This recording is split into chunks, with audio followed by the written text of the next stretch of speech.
એકવાર બનાવી આખું વરસ સ્ટોર કરાય એવી ફરાળી સાબુદાણા બટેટાની ચકરી કે ફરાળી સાબુદાણા બટેટાની વેફર ડિટેલ રેસિપી મેં ટાઇટલ પાસે આપેલી છે. તો 2 કપ સાબુદાણાને સારી રીતે ધોઈ સાબુદાણા ડૂબે એટલું પાણી ઉમેરી પૂરી રાત કે 2 કલાક માટે પલાળી દઈશું.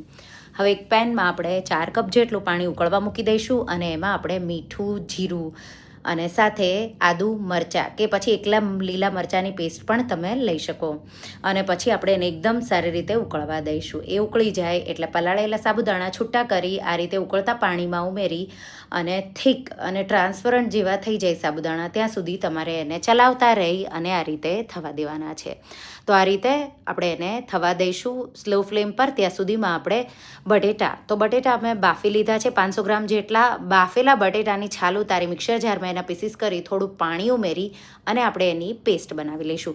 અહીંયા તમે ખમણીને પણ ઉમેરી શકો. આ રીતે પેસ્ટ ઉમેરશો તો બહુ ઇઝી રીતે તમારી વેફર બની જશે. તો આ એક ટ્રીક સાથે મેં આ ફરાળી સાબુદાણા બટેટાની વેફર બનાવી છે. પાછું આ રીતે થીક થઈ જાય ત્યાં સુધી થવા દઈશું. હવે તમે કોઈ મીઠાની બેગ કે કોઈ જાડી બેગ હોય એવી લઈ લેવાની. મેં અહીંયા જે બેગ આવે છે આઈસિંગ માટેની એ લીધી છે. એમાં બેટર ઉમેરી દઈશું. તમે લાંબી વેફર કે પછી આ રીતે ચકરી જે પણ શેપમાં તમારે બનાવવી હોય એ રીતે તમારે પ્લાસ્ટિક પર એને આ રીતે બનાવી લેવાની છે. સુકાઈ જાય થોડી એટલે તમારે એની સાઈડ ચેન્જ કરી લેવાની છે અને તમારે તડકામાં એને એકદમ સારી રીતે એક દિવસ આખો સુકાવા દેવાની. સુકાઈ જાય એટલે વેફર સ્ટોર કરવા માટે તૈયાર છે. અને જ્યારે પણ તમારે ફ્રાય કરવી હોય તો ગરમ તેલમાં તમારે ફ્રાય કરવાની. એકદમ નાની એવી વેફર હશે, ફૂલીને બહુ મોટી થશે.